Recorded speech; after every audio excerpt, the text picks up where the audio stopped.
이번 시간에는 우리 파이썬의 문자열 예제 문제를 같이 한번 풀어보도록 하겠습니다. 자, 만약에 변수 a라는 변수가 있대요. 그 a라는 변수에 문자열이 지금처럼 이렇게 저장이 돼 있대요.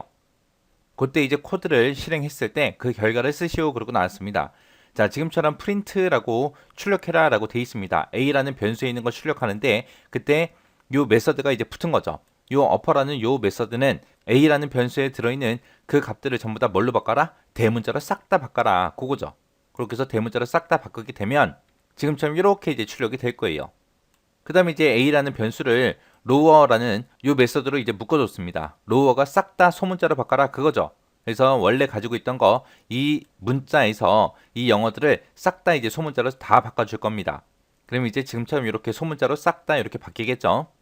자, 그 다음에 이제 a라는 변수에다가 캐피털라이즈하고 요 메서드를 이제 붙이게 되면 얘는 현재 가지고 있는 이 문자열에서 첫 번째 글자만, 이 첫 번째 글자만 대문자로 바꾸고 나머지는 싹 다 이제 소문자로 바꿔라 그거죠.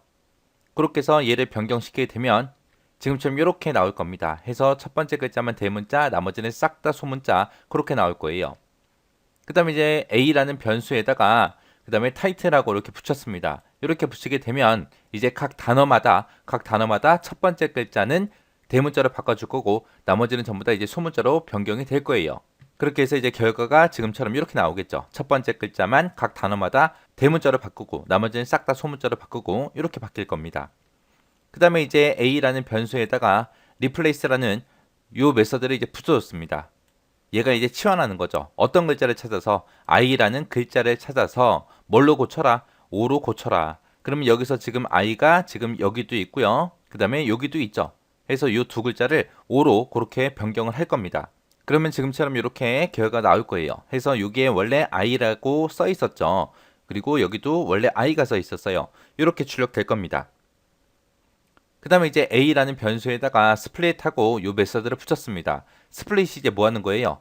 우리 가지고 있던 문자열을 분리시켜라. 분리시켜서 그걸 리스트 형태로 출력해라 그거죠. 그때 이제 문자를 분리를 시킬 때 그때 어떤 글자를 기준으로 해라? i라는 그 글자를 기준으로 해라. 그러면 요 i라는 글자 여기도 있고 지금 여기도 있고 두 글자가 있는 거죠. 그래서 요 g라는 게 이제 한 글자로 이제 분리가 될 거고요. 그 다음에 i 뒤에 있는 l, b, u, t, 공백 그리고 s까지 요게 이제 두 번째 문자 열로 그렇게 분리가 될 거고요. 그 다음에 그 뒤에 이제 i가 나왔고 i라는 글자 그 다음에 이제 m부터 시작해서 나머지 글자들이 또 세 번째 문자 열로 그렇게 분리가 되겠죠. 그렇게 해서 그 결과를 이제 리스트 형태로 그렇게 표시해 줄 겁니다. 그러면 지금처럼 이렇게 이제 분리가 되는 거죠. G라는 거 한 글자, 그 다음에 LB, UT 한 칸 띄고 S까지, 그리고 M부터 시작해서 마지막 글자까지 이렇게 이제 분리가 돼서 이렇게 리스트 형태로 이렇게 출력이 됩니다. 그 다음에 이제 7번에 보니까 A라는 변수에다가 count라는 이 메서드를 이제 포함시켰습니다. 카운트가 이제 개수 세라 그거죠. 어떤 거에 개수 세라? 소문자 G의 개수를 세라. 원래 가지고 있던 데이터는 요건데 여기에서 소문자 G가 한 개가 있죠. 그래서 여기서는 결과가 1하고 그렇게 나올 거예요.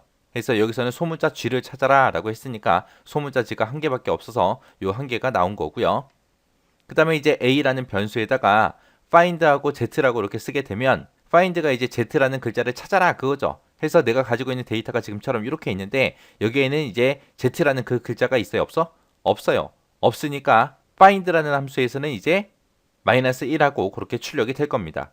만약에 여기서 이제 find라는 함수 대신 이 자리에다가 만약에 인덱스를 썼어요. 인덱스에서는 찾고자 하는 문자열이 없을 때 어떻게 된다? 오류가 발생하더라. find는 찾고자 하는 문자열이 없을 때는 마이너스 1이 출력이 되지만 인덱스는 찾고자 하는 값이 없을 때 오류가 발생해서 이제 프로그램이 종료가 되더라. 그 다음에 이제 a라는 이 변수에 인덱스하고 이렇게 이제 붙여놨습니다. 얘도 이제 찾아주는 거죠. 뭐를 찾아라? b의 위치를 찾아라.